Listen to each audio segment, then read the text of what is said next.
ตัวนี้คือสร้างผู้ใหม่สร้างผู้ใหม่แหละบัดนี้ก็ทางเฮาก็ยังบ่ให้ลงกับอาจารย์เนาะว่าเพิ่นสิหลายโพดมันเกินควรแต่ว่าทางอาจารย์น่ะช่วยเพิ่นแจ้งราคาน่ะว่ารวมทั้งหมดน่ะ13ล้าน790,000นี่คือทางอาจารย์เพิ่นแจ้งเนาะแต่วันนี้เฮาว่ามันแพงโพดนะแต่ว่าเฮาก็สิมามื้อนี้ตั้งใจว่าสิมาต่อรองราคากับเพิ่นว่าเพิ่นน่ะสิลดให้ได้ซำใดจากอัน10ปลายล้านที่นะแต่เพิ่นสิลดลงมาได้ซำใดสินะเอาว่าสิมาเว้ามาง่ายๆแล้วนะยกตัวอย่างว่าทางบริษัทนี่นะทางบริษัทที่ช่วยเหลือนี่สิประมาณให้ได้ซำใดสิตัดสิย่อให้นะคือทั้งมันเพิ่นนี่อยากฮู้ราคาว่าอยากฮู้ราคาให้ได้ซำใดแต่เพิ่นสิเอาความเห็นมาหลังติแล้วเฮาก็คันว่าเฮือนประมาณนี้ก็คันว่าทางซอยต่างๆกันไปก็เนาะก็ประมาณจัก3ล้านก็3ล้านปลายซะให้เราไป3ล้านปลายก็ได้ก็ได้ว่า3ล้านที่นะ3 เมตร 50ไม่50บ่ไม่50นี่คุ้มคือว่าเสริมดั้งอ่ะบ่ต่อดั้งอ่ะบ่ต่อเอาชุดมันเดี๋ยวเนาะตามกับต่อดั้งเอาต่อดั้งเอาคุ้มสูงมันเอาประมาณจักเมตรวะพังจักเส้นเนี่ยพังดิด50นี่เนาะได้อยู่พัง50บ่แม่น50เฮาต้องลงมัน20เซนนี่เนาะหรือแม่น30ได้บ่ได้แม่น30 2เท่าอยู่อ่ะ2เท่าแม่น30ได้อยู่แม่น30นั่นนี่แม่น30นี่ลงมา30เซนได้ถ้าลงซะได้กระจายอยู่แล้วปลายมันละลายบ่เพิ่นคิดได้บ่ว่าสิเอามันหมุนหมดเลยน่ะบ่ได้เห็นแล้วกูว่าได้อยู่ก็ได้อยู่แล้วกูว่าตัวนี้เฮาสิว่าอย่างนี้ถ้าเกิดว่าเพิ่นบ่เปลี่ยนให้ถามมึงก่อนได้บ่เห็นเด้ต้องถามก่อนนะเบิ่งต้องล่มก่อนพอตัดสินเนาะพอตัดสินบ่สิบ่เปลี่ยนให้เพิ่นก็ว่าซื้อเนาะเรื่องงบประมาณที่เจ้าไล่ให้พวกเพิ่นเลยแต่ว่าเอาได้บ่แล้ว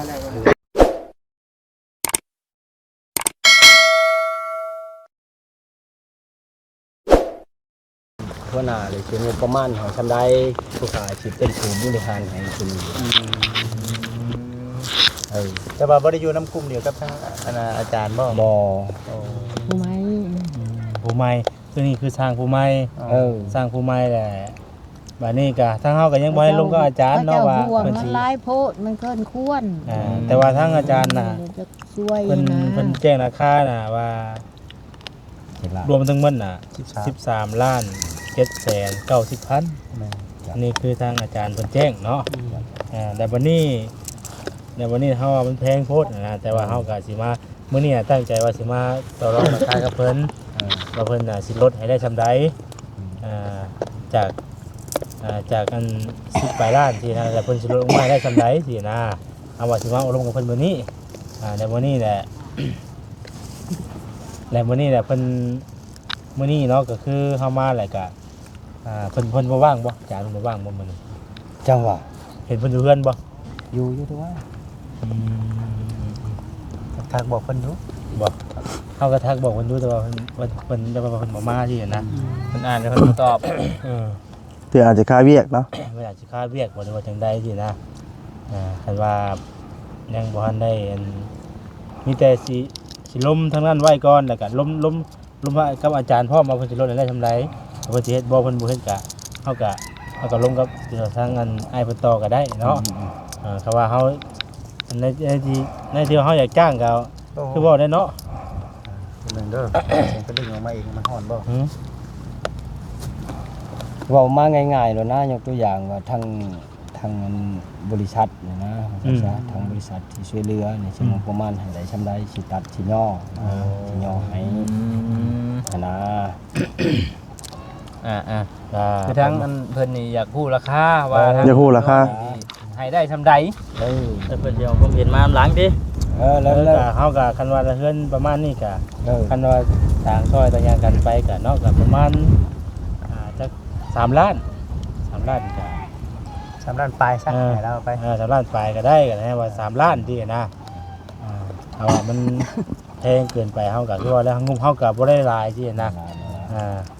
เฮาก็สิได้ซื้อเครื่องซื้อของนั่นนี่มานำแน่สินะ พูดหลายอย่างเนาะคือทางเที่ยวก็อยากช่วยทั้งไปตู้เพิ่นว่าซั่นซะ เฮาก็บ่ได้เฮ็ดแบบว่าถึงขั้นแบบนั่นสินะ กับเพื่อนเฮาก็เฮาเบิ่งก็บ่ได้ว่าเขาใหญ่ซำใดว่าซั่นที่ผ่านมาก็คือเคยเฮ็ดอยู่หลายหลังอยู่นะอยู่ในระดับ2-3ล้านปลายนี่ก็ถือว่าก็เติมนึงอยู่เนาะแต่ว่าทางสร้างคิดว่าจะได้จะคือถ้าหากว่า สร้างคิดว่าจังได๋ผมสั้นผมยาวมันน่ะเท่าใดก็เพื่อนน่ะตามไม้นี่เลยนี่ ตามไม้นี่เลยล่ะ ตามไม้ที่เพิ่นเลื่อยมานี่แหละ ตามไม่เลย 4เมตร50คูณ5เมตรตามที่เพิ่นว่าเนาะ ไม้นี่ได้ บ่สิ4คูณ5บ่ 4คูณ5 4คูณ5บ่ 4คูณ5อะไรพี่น้องเนาะ โดย 4คูณ5ประมาณนี้แหละ แล้วให้ล้มเหมือนท่านอาจารย์ก่อนคันว่า เพิ่นบ่เฮ็ดเนาะ คันว่าเพิ่นอันนั้นแล้วจังมาลงกันใหม่ นั่นคือว่าเพิ่นบ่เฮ็ดเนาะ Ừ. ก็คือว่าเพิ่นบ่เฮ็ดก็เฮาก็จะลงกับอ้ายใหม่อีก Ừ. แต่ว่าเฮาก็บอกราคาคร่าวๆไว้แล้ว Ừ. แต่ว่าทางนี้ว่าทางนี้น่ะเฮ็ดได้บ่แต่เนาะ ถามเบิ่งทางเรานั่นแหละเนาะว่าทำนี่สิเฮ็ดให้บ่หรือว่า เอามุ่งนี่จะไปเว่าแบบมันเหมาะสมเนาะ โดย เอามุ่งชีลาดไป 4ล้านเนาะ คอยชีตัดชีย่อให้ คือแล้วไปเลยเฮ็ด Ừ. แล้วไม่เสร็จไปเลย เฮ็ดให้มันแล้วเลย จะเท่าร่างตีกันอยู่เลยบ่ บ่นุ่งมันไหลมีเบิดเนาะ บัดแรกก็แนวมุ่งแนวหยังก็ชีเจ้าเอามาให้นะวะ แม่ โดย นี่คือแบบว่าทั้งยุกทั้งเฮ็ดให้มันแล้ว โอเค เอามผ่านะบ่แล้วกัน 4ล้าน เนาะ นี่โอเคแม่นบ่ อืม โอเค 4ล้านก็นั่นอยู่เนาะ จะต้องได้ลมทั้งอาจารย์เพิ่น ลงทางพุ่นก่อน ถ้าว่าทั้งนั้นบ่เฮ็ดเฮาก็จังมาบอกมาดำเนินการเลย4ล้านเนาะ ได้ 4ล้านก็ได้พี่น้องเอ้ย ได้ เพราะว่าเฮาก็ต่างจะช่วยกันไปแหละ อันนี้ก็ชิชอยกันให้มันทันกันซะ ช่วยแห้งจะได้ แต่ว่าในใจเฮาเนี่ยก็อยากดันดินไปทางไหนนิดนึงเนี่ยเพราะว่ามันจะสูงโพดเด้แหละคันแม่นเฮาซ้ำนี่น่ะสมมุติว่าเฮาสิเอาไปมันบ่วิดเด้มันบ่วิดได้ แต่ว่าช่าง เสาเก่าเสาพุ่นไหน แต่ว่าช่างว่ามันชีวิตบ่แถวๆก็เสา ตำดินนี้ บ่วิดเด้ เอาแทกเบิ่ง เอาไม้ไปวางบ่ โอ้ ต้องเอาไม้ว่างเบิ่งเลย ไม่แบบ เอาไหมค่อยๆกันเลยเบิ่งให้จังฮู้นะ อาจารย์คิดว่ามันได้ต่อไปอีกตัวเคยมันอีกได้แถมมันมีตัวต่อกันอีกเด้ มันต้องได้เฮ้ย เนาะ ได้โอ้ในเวลาระเบียงมันหัน เพราะคำว่าเก้าเสามันสิบ่หลายเพิ่นบ่ เราเช้าตัวอย่าง มันบ่หลายเสาเพิ่นเหรอ บ่พอดี มันสองห้องเนาะ ช่องห้องพอดี อืม ตัวนี้เป็น6ได้ดิเนาะนี่3นี่3 9 พอดี วิทยุวิทยุพอดีเลยเพราะมัน2ห้องได้เนาะ ตัดมาอยู่ มันคือตัดเนาะ ไม่ใช่ก้มจำบ่โอ้แม่นอยู่ จานบ่ได้หลายอยู่บ่ตัดแต่เก่าไม่เคยตัด ถือว่าได้อยู่เนาะประมาณนี้ ประมาณนี้ได้ เก่าเสา แต่ว่าทั้งอันนี้แล้วนี่โคจัก4ล้านใช่ว่าใช่เนาะเป็นค่าสร้าง จัดได้ ถือว่าตั้งเสาตัดเสายังครึ่งยังเรียบร้อย 4ล้านนี่ก็ คุ้ม พอ รา ทาง คา อยู่ เอ็มพายเอ็มยังเรียบร้อย กับพอดีวิทย์เลยเนาะ เมื่อแรกก็เรียกมิดชิดนะเนาะ แต่ว่าได้ยินว่ามือตื้อแล้วว่ามันจะสูงแล้วว่านะจะสูงโคตรแล้วว่า ดินนี่บ่ดินสูงบ่ พอดีได้ พอดีเนาะเผื่อไป ย้ ยก ำผ้าย้ำฝน พอดี บ่คันว่าสมมุติว่าเฮาขึ้นในตอนนี้น่ะมันคือแบบว่าเฮาขุดทางดินได้ใช่เนาะมันสิบ่ยุบลงอีกบ่จังว่า เอาอันทางอาจารย์ว่าคือว่าบ่ได้ขุดตัวนั้นว่าซั่น ดินมันยังบวมอยู่นี่ คันถึกหน้านี่มันยุบลงอีกได้นี่น่ะ บัดในมือหันถ้าเฮาสิพุดลงไปประมาณไป20เซนมันสิบ่ต่ำ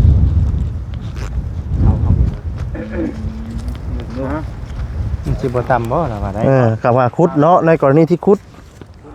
ปกตินี่มันตั้งเด้ตั้งไว้อยู่นี่เนาะ แม่น คันว่าเฮาลง20เซนมันสิบ่ต่ำเลยนะ เพราะว่าชาวนี้มันบ่ใช่คิดว่าจะให้มันมีพื้นตารางนิดนึงสินะเฮาได้พูดเม็ดเนาะเอาให้ประเทศบางบนเนาะ แมทแล้วแทกเบิ่ง มาลองเบิ่งดู พี่น้องเอ้ยเนาะกำลังสิแทกเบิ่งเนาะโอเค เป็นไงมีตู้ตามว่าได้ราคา4ล้านนี่โอเคอยู่บ่พอพังอยู่บ่ เบิ่ง ฮะ กินกับลูก อินตามพวกลูกอ๋อ 13ล้านนี่ยอมเนาะก็ยอมคือกันเนาะ อ๋อย อมคือกัน แต่ว่าก็ต้องฟังเบิ่งทางอาจารย์เพิ่นก่อนเนาะว่าเพิ่นสิเฮ็ด ก่อน โดยจังมาหา ตัวนี้หูว่าตัวนี้มันราคาแพงกว่าตัวนั้นของเฮาฟังตัวนี้ โอ้ย ตัวนั้นสูง ก็มันจะเช่าเช็ดนี่นะ บ่ได้ ได้อยู่ธรรมดา อ๋อ ตั้งไว้เลยแล้วอ่ะ โดยพี่น้องเทคเบิ่งก่อนเด้อเนาะ แต่ว่ายังดินบ่เพียงดินบ่แน่นี่ อันตรายได้ ได้อยู่คูดวงแน่ก็ได้เพราะว่ามันก็เฮา ใช่ไหมน่ะ 3เมตร50 ใช่ไหม10บ่ใช่ไหม10นี่ผมคือว่า เสริมดั้งอ่ะบ่ต่อดั้งอ่ะบ่ โตเอาชูเดี๋ยวมันเดี๋ยวเนาะ เออ ตามกับโตดังเนาะ ต่อดั้งเอา ผมสูงมันเอาประมาณจักเมตรวะ พังจักเส้นจ้ะพังดิด ใช่ไหม50นี่เนาะ ได้อยู่ พัง50บ่ เมตร50มันต้องลงมัน20เซนนี่เนาะ อ่า หรือเมตร30ได้บ่ ได้ไหม30ต้องเทผมอยู่อ่ะต้องเทผมไว้30อยู่ ได้อยู่แม่30แม่น นี่เมตร30นี่ลงมา30เซน ได้ถ้าตกลงซั่นน่ะ กระจายอยู่แล้ว แม่น สิได้อยู่เนาะ บ่สูงปานใดก็ได้นะอันนั้นเด้อเพื่อน ได้ เนาะสูงลายเป็นแต่ตกใจ เปิดประตูแล้วสิตกใจฮะเนาะ เท่าเพิ่นสูงลายก็บ่ได้เนาะ กลางมันก็สิซ้ำนั่นมึงได้ไหนบ่ นี่เฮาก็สิได้บาทนั้นโดยถ้าว่าทั้งเทิงมันยังสูงอยู่บ่ปกติก็ยังสูงเด้อเด้อ เพิ่มอีก2เมตร แม่นบ่ได้อยู่ 2เมตรได้ ได้อยู่ ได้ดึงได้ของมันตัวนี้นี่มันต้องไหลมากคันไม้หน่อย12เขาต้องลงมาอีกเพื่อที่จะจับที เอาบาทนั่นเลยเนาะบาทหนามันเด้ เด็กก็ได้อยู่เนาะ ได้ อันนี้น่ะมันขั้นตอนเฮาสิเอาขึ้นต้องเอาผ้าเซาะเอาก่อนมันจะบ่เป็นงอดเอาเนาะ ของพ่อมันแหละ ก็ก่อนเนาะ สอก่อน นี่ก็เลยบอกเลย บอกเลย ปอกเบิดแล้ว เซาแต่มันซื้อได้ก่อนนี่ ตัวนี้มันเป็นได้เลย ตัวนี้บ่ได้จ้ะ บ่ได้กันนี่ชาวไม่ตู้เรามีอยู่ ครับตัวนี้ ตัวนี้อยู่ซุปเปอร์เนาะ บ่ให้ มันดอกเนาะ มันบ่ได้ก็ให้เพิ่นหามันใหม่เนาะ คัดเอาเนาะว่าซั่นซะ ตัวนี้ให้เพิ่นคืนตัวนี้ จะบอกเขาแล้ว ตัวมันโกน เสาเพื่อนเฮ็ด ได้ ได้ เนาะ ตัวนี้ โกนเนาะ ได้นะ มันโกน ตัวให้เป็นดอกไม้ เป็นโกนทำงานมากมันบ่ได้ ตัวนี้ได้เยอะตัว เลยได้ ตดมีเสาแน่ใดแน่ที่มันบ่ได้ ตัวได้ตัว 3เท่า อันนี้2เนาะ2แล้ว 3 3ต้น 3ต้น อ๋อนี่ครับกระบะมันบ่ได้ฮอดพุ่นน่ะวะ มันโกน เฮาบ่ได้ฮอด ฮอดเย็นแบบว่ายามเฮาตกตะปูนะบ่สิเปิ้นบ่แม่น เว้าง่ายๆครับป้าแต่ตาเขาเห็นอยู่นี่เนาะหลังจากว่าเขาบากไปประมาณ5เซนมันเข้าไปแล้วนี่มันบ่มียังอยู่ได้นี่ เบิดแล้ว ใจมีหยังเลยติ เดี๋ยวยังมาจับ มันบ่อยู่บัดนี้ ตกตะปูบ่อยู่เนาะ เบิด แสบ่ได้3เสาเนาะ 2 3แล้ว 3 ตัวนี้ได้เยอะตัวพวกนี้ได้เยอะตัวนี้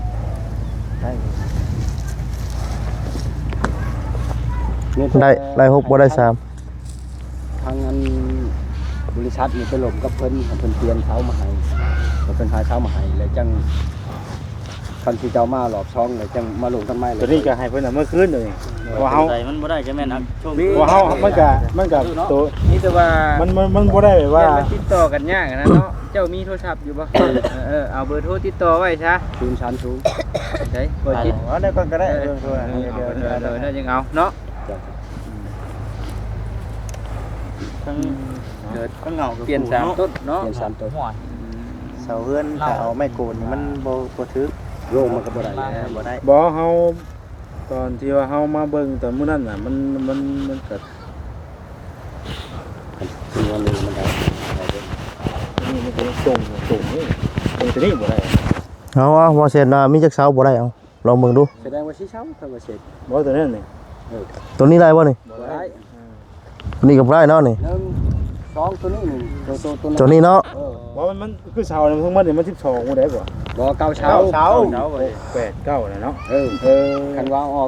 อกสีแล้วก็ให้พวกเพิ่นหามาตื่นสี ออกสี่ก็ยังเหลือ ตัวจงนี่มันก็สิได้อยู่เนาะมัน ยังเหลือ5เสา มันยาก มันยาก เพราะ เนาะ เขาจะเสียนหาเรียมมันเนาะ เพื่อสิเซียนหาให้มันเหมาะกันน่ะมัน ตรงเนาะ มันไปคือบ่ เอา สิ ตัวนี้ว่าบังนี่สิเด้ นี่เขาจะสิได้เลย โอ้มันก็ได้นะ ไก่ว่าได้แล้ว โอ้ สินะบ่ฮอกกับบ่ตีแล้วกัน เฮ้ยบอลตัวนี้ก็ได้นะไก่นี่นะนี่มันก็มันลุก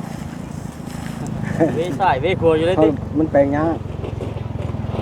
เข้าผู้ชิมาเห็ดให้มันได้ระดับมันก็เฮ็ดยาก มันนั่นในแบบเนาะให้เพิ่นเปลี่ยนสีเช้านี้เป็นสอบมาใหม่ให้ โดยเราได้4ต้นนี่ถือว่าโอเคเนาะ โอเค ที่จะหามมาไว้นะแต่เราคนเบอร์นั้น ไม่ทั้งนี้มันอยากหาอึดก็ด้วยเนาะ หามเลี้ยงไว้ตั้งหาก ตอนแรกน่ะว่าคันว่าไล่ไม่จิกก็เอามาจิกเด้อว่ะ แม่น ไม่จิกไม่หยังแล้วบ่ไม่อะไรที่มอดบ่กินแล้วมันสิมาเสือกบ่เลย ไม่จิกไม่แดงไม่หั่ง ไม่นี่ก็ได้อยู่กันตัวมันถือซื่อไป ไม่เชือกก็ได้ว่าตัวมันชื่อที่ก็ได้อยู่ ได้ เขาก็ซื้อได้ ได้แต่มันเปลี่ยนสีต้นนะตัวใดมันบ่ถูกตาเฮาเลยก็เฮา เขียนเนาะ เพราะว่าเงินเขาก็ซื้อเนาะ คือมันสิ นั่นแหละ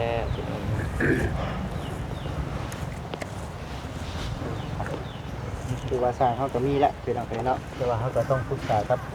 ทาง เขาลงเขาก็เพื่อว่าบ่นั่นเพิ่นเด้ ถามเบิ่งเนาะคันว่าเพิ่นเฮ็ดให้ได้ในราคาจำมันเพิ่นเสนอมานี่ก็อย่างว่าแล้วก็ราคาให้มันได้กันซะ 4ล้านคือการจ้านี่เขาก็เสนอว่าเขาก็บอกให้เพิ่นทางอาจารย์ว่า4ล้านที่นะ เนาะ เพิ่นเฮ็ดได้แหละเพิ่น เอ เฮ็ อ ด เพิ่นบ่ได้ก็ บ่ได้แหละก็ยาก ให้ทางนั้น เพิ่นประเทศบ่ได้ก็มาหาทางลาวนี้ บ่เป็นหยังเนาะ หรือว่าทางนี้แต่ว่าสีด้านเป็นโอเคแล้วทางลาวนี่ เราก็อยากช่วยเด้ แม่ โอ้ตั้งจะช่อยกันนี่นะ14-15ล้านนั่นนะ ไหวกันเลยเนาะ ช่อยกัน คือสิได้ชาวตัวเฮามาบ่ได้อยู่ก็ว่าได้บ่อยู่นี่แต่พอเฮาสิเอาดีได้ว่ามันคือ บ่ได้ ตะกี้มันคือว่างามบ่อยู่ได้ตะกี้ มาแล้ว เอ้าไม่คือจังว่างามอยู่เลย มาใหม่ๆเนาะ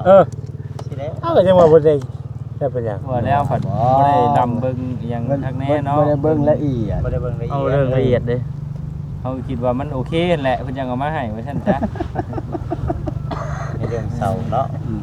สิมาเบิ่งตัวจริงตัวอย่างไว้สิมาเห็นตัวจริง เฮาก็ลงกับเพิ่นก็ สร้างสิเฮ็ดก็ลองเบิ่งมันสิไปทำพลีทำเพ ว่าเพิ่นก็บ่สิบ่นั่นบ่เพิ่นก็เป็นครับอาจารย์น่ะเนาะเพิ่นก็ เพิ่นสิบ่อ่ะจังได๋คือเว้าหั่นแหละ ก็อันนั้นมันบ่สมควรก็แก้ให้กันเนาะ แล้วแต่อันนั้นแล้วแต่ทางบริษัทเป็นหลบของเขาแต่บ่ให้มีปัญหาหยังต่างๆนะ เฮาก็บ่มักมีปัญหาหรอกเฮาก็แค่ว่าเว้าไปตามที่เฮาเห็นเว้าไปตามความจริงบ่แม่นว่าเฮาตีได้ แต่เขาก็ยังบ่อยากได้แล้ว เดี๋ยวได้มันบ่คักบ่งามแหละ ตามที่เห็นนะ การอบรมกันเนาะเพราะว่าเฮ็ดเฮือนมันว่าเฮ็ดอยู่มื้อหนึงมื้อเดียวเด้ แม่นแหละ ปรึกษากันเบิ่ง ก็มีหลายอย่างอยู่พี่น้องที่เฮานั่นแต่ว่าก็เฮาจังสิลงกับเพิ่นเองตัวนี้เนาะ หน่อย ครับถ้าว่าลมตกแตกกันแล้วก็จังมาลมกับข้าพเจ้านี้ อันนี้มันก็จะนั่นอยู่นี่ก็ ครับนี่ก็ว่าอยากปรึกษากันเรื่องกระทุ่งกระสร้างนั่นแหละว่ามันเป็นจังไดว่าซั่นน่ะตกลงกันแล้วก็ได้ว่าอยากให้ยกเลยคันว่าตกลงได้ว่าซั่นน่ะ เขาเฮ็ดให้มันแล้วเนี่ยเนาะอย่ามันพ้นหน้าฟ้าหน้าฝนมา นั่นแหละอย่าง ลำบาก นั่นล่ะ ทางไปทางมาเนี่ยก็แม่นลำบากผู้อยู่เนี่ยก็แม่น กันอยู่ในรัก3รัก4นี่คือสิได้ยกไว้อยู่กันอยู่ในรักกันน่ะ10กว่าน่ะโอ้ยยันอืดคือกันจักน้ำใดหั่นนะอันนี้คือเว้าตรงๆเลยพี่น้องเนาะ ก็แล้วกันอยู่นั่นเฮาก็คือว่าแล้วเนาะมันก็สิว่าแม่พี่น้องเนาะ บ่มีเงินก็ว่าแน่ว่าใช่ แม่น บ่พอเนาะ ตามตัวโอ้กันแล้วพี่น้อง ผู้ใหญ่เพิ่นก็มันบ่เอาง่ายก็มันเว้าเรื่องแบบอันที่แบบว่ามันต้องแบบมันสมควรที่มันแบบทางการที่นี่คือเพิ่นไล่เป็นกะเล่แหละเฮาก็บ่ฮู้ว่าเพิ่นไล่นั่นแหละ อะไรตามโค้งควงไปตามแม่ตามกันเลย แต่ว่าตามที่ทั้งทีมงานเคยผ่านมานี่คือแบบว่าโอ้เป็นหลังเนาะหลังน้อยหลังใหญ่ ไม่ผูกกะโลเนาะ แม่นแต่ว่าปูกระโลนี่เพิ่นสิได้เอาตามแม่นตามเลคือเพิ่นว่าเนาะสูงสาม แต่ว่าในหน้าตอนที่เฮาคุยกันน่ะเฮาก็ยังบ่ได้ออกความคิดเห็นนำเพิ่นหลายเห็นเฮาอยากว่าเพิ่นพังเบิ่งก่อนสิน่ะเฮาพิจารณาผลบ่เด้เฮาก็ยังพังเบิ่งก่อนว่ามันสิเป็นจังได๋เฮาอยากฮู้ว่าเพิ่นสิให้เพิ่นน่ะไล่เอาก่อนคำนวณเบิ่งก่อนสิน่ะบัดนี้ว่า เขาก็เคยเฮ็ดเฮือนหลายหลังที่ผ่านมาอยู่นะคันมันสมมาพอควรก็เฮาก็โอ โย เค เพื่อนลั่นใหญ่เฮาก็บ่กล้าคือกันแล้วเฮ้ย แม่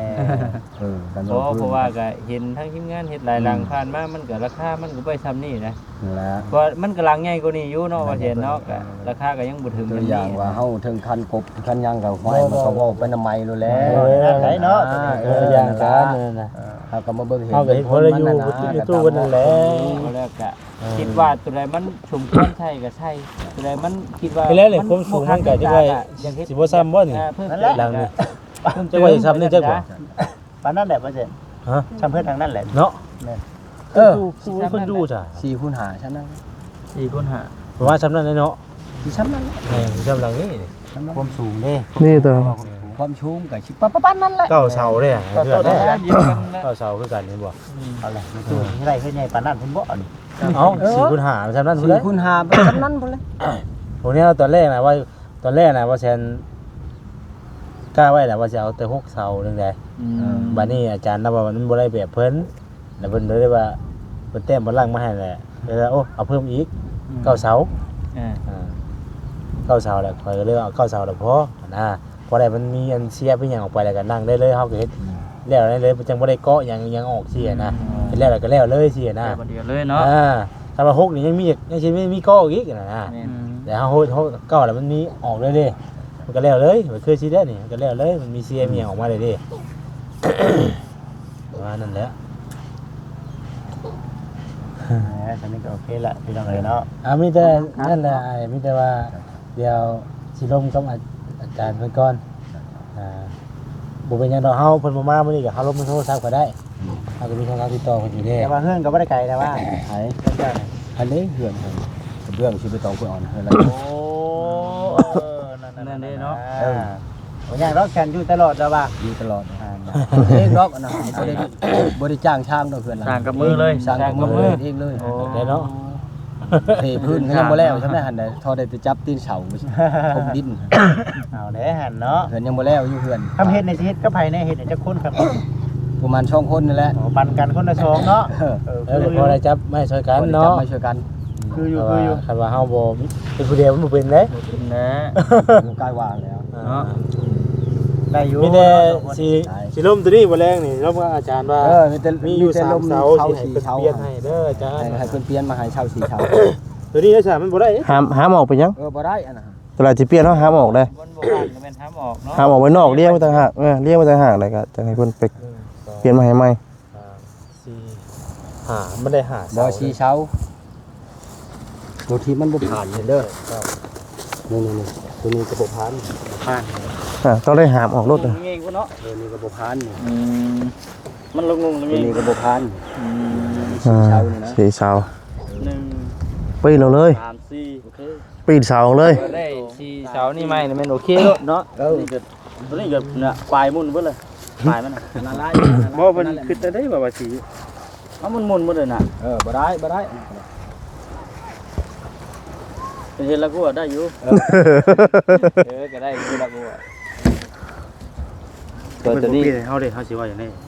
แต่ก็เพิ่นบ่เปลี่ยนให้ถามมึงก่อนได้บ่เห็นเด้ต้องถามก่อนนะเบิ่ง ต้องล่มกันก่อน ต้องก่อนเนาะหนูพอตัดชิ้น บ่สิบ่เปลี่ยนให้ เอาไปซื้อเนาะ เรื่องงบประมาณประมาณที่เจ้าไล่ให้พวกเพิ่นเลยแต่ว่า เอาได้บ่แล้ว มันแล้วก็ว่าดอกสิไปปานนั้นตัวนั้นมันบ่จบบ่ โคเสาละแสนบ่ได้ซื้อ ตัวนั้น ว่าเจ้านี่คือว่าเนี่ย เราอีก มันก็คือว่า ดินมันอยู่ห่า ประมาณนี้นะบ่แสน มันเอ็นพี่ได้มันจงพี่ได้นี่ มันสิเงียนนี่โอเคมันสิ เดี๋ยวว่าเราตัดเพื่อไว้จักเบิ่งหาจังแม่นบ่เปอร์เซ็นต์ต้องเทียบเบิ่งหาเท่แต่เงาพุ่นได้เปอร์เซ็นต์ เบิ่งเอา นี่แม่ เบิ่งทันได้ซ้ำแม่นหาขึ้นตัดขึ้นเลย แม่น มันก็ได้มันก็เสียนทางเอาเด้อ แม่นน้องเบิ่ง ไปเปลี่ยนแต่อัน ดึงเบิ่งถ้าเกิดว่ามันได้บอลหัวเข้าบ่เห็น ถ้ามันได้บ่เข้าอันนี้เด้อ ใช่เพื่อตัดเนาะ ยังบ่ได้ที่ซ้ำแม่นหาขึ้นที่ เนาะคนละเรื่องเลยดิ คนละเรื่อง ถือว่าตัวนี้ มีแต่กึ่ง เนาะ กึ่งออกนอกไว้ เพราะมันก็ ตัวนี้ก็บ่ถึง เพราะตัวนี้ก็มันก็สิได้อยู่แล้วคันเอาอยู่แต่ว่ามันต้องเฮ็ดครับมันลงไปเฮ็ดเอาสิว่าเฮ็ดเต้งขึ้นหยังเนาะอันว่าก็ได้ คันว่าได้อย่างตัวอย่างว่าเฮาต้องได้เอาลงไปเบิดแล้วสั่นแต่เขาเอาตัวนี้มันสั่นกลุ่ม3เมตร30นี่เนาะนั่นแหละมันต้องไปตัดกันเบิดแล้ว3เมตร30จะตัดว่าทันแล้วนะทันว่าสิเอาตัวนี้ เป็นเท่งแม่สิว่าตัวเป็นตัดไม้เอาเนาะ ดึงเบิ่งดูตัวนี้มันได้จักเม็ดตัวนี้ตัวน้อยนี่ แต่นี้ ตัวสั่นนี่เนาะ ตัวนี้บ่ได้แล้วสิ จะว่า2 เมตรอัน 3เม็ดปะบ่ได้ดอก 2 เมตร80 2เม็ด หาด หัวเรา3เม็ดบ่ถึงเลยเนาะอันนี้ได้ใส่ลงมือ ละหัวคือว่าคำเว้าเด้อ เอาเกียร์ลงไปนะพวก ตอนนี้ก็สิอยู่เล่าๆเรียกันเด้อ2 เมตร หมด 3 เมตร90 หาด ก็จ้ะ แต่ละเสาบ่ได้ซ้ำกันครับมันไม่ได้แบบเด้เนาะตัวนี้อาจจะยาวอยู่ตัวนี้เสาแต่ละต้นเนาะ ดูเสียใส่ว่าสิเสริมดอกเสริมดังเอาจะได้เนาะ อ๋อเติมดังตัวจังได๋ เล่นความหมายของเพิ่นนี่เพิ่นสิเอาสูงแต่นี่สิสูงแบบนั้นบ่เช่น เพิ่นจะเอาแต่ชูงแบบนั้นบ่ สูงได้3 ต้นบ่ ตัดลงบ่ ยันความหมายเพิ่นว่าซั่นนะคือฮู้ในแต้มแล้วเนาะนะ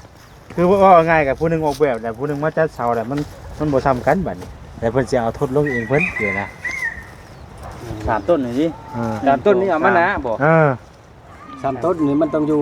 แคมทางพุ่น ตัวเสายาวนี่แม่นอยู่ข้างกลาง อยู่กลางกับอยู่ขอบ ยาว6เสาหั่นเด้ เพิ่นสิตัด นั่นก็ได้อยู่นี่1 2 3 จริงแล้วน่ะมันต้องซ้ำกันเบิดแม่นจะง่ายชุด ง่ายสำคัญนะคน แล้วก็ ตัวแต่มันยากก็ ตั้งเอา เสริมดังเอาตัวดังเอา เพิ่นอย่างเดียวว่าจะสิคุยกับเพิ่นเองหรอกพี่น้องเอ้ย โอ้ลมเบิ่งเนาะ ได้ ให้ จั ท่าน ง จ้ะ เนาะ เดี๋ยวคุยกับเพิ่นเนาะพี่น้องเอ้ย คันเพิ่นว่าครับเปลี่ยนให้ก็จะทุก บ้าบ่ล่ะว่าเจ้าคือบ่เอาแต่คุณมันก็บ่มันก็คือตอนนั้นน่ะเฮาก็บ่กล้าเว้าได้พี่น้องเอ้ยเฮาแบบว่าจังได๋วะ มาเห็นแล้วก็เอาก็คือว่า เป็นตัวบทมันเบิดก็จริงใจกับแม่ เกรงใจอะนะแบบว่าเขาก็คิดว่าเพิ่นตอนแรกที่เขาสร้างเพิ่นนี่เขาก็คิดว่าเพิ่นน่ะสิหาตัวมันได้ตัวมันดีมาให้ด้วยทีนะจบ ตัวมันละเอียดว่าจัง ไม่ต้องให้ตีแบบนี้นะที่แรกการตีแล้วนะมันบ่งามบัดนี้ เป็นนั่นบ่คักบ่ อ้าวเนาะแม่นดูเฮามันบ่เฮาบ่อยากเว้าขนาดนั้นนะมันเฮาแบบมันงามมันจบมัน ต้ งาน ม แต่ นะ พี่เด้อเนาะโกนแต่พี่แล้วกันทางดินก็เน่ากันได้ พวกกินแล้ว เวลายามฝนอย่างตก นึกอดฟาดมึงเห็นว่าปวกกินแล้วไปเลย เราดูเนาะ ไปกันปักแม่ดีพี่น้องเลย สาพี่น้องเนาะสำหรับนี้ลำลาไปก่อนได้อพี่น้องเด้อเนาะผิดพลาดจังใดก็ขอโทษขออภัยเนาะลำลาไปก่อนแล้วฝากรอติดตามน้ำกันพี่น้องเนาะว่าสิทางอาจารย์เนาะเพิ่นสิได้รุ่นให้ต่อใดเนาะถ้าว่าเพิ่นบ่เฮ็ดก็สิให้ทางอ้ายเพิ่นเฮ็ดพี่น้องเนาะในราคา4ล้านว่าซั่นพี่น้องเนาะสำบายดีเด้อพี่น้องเด้อ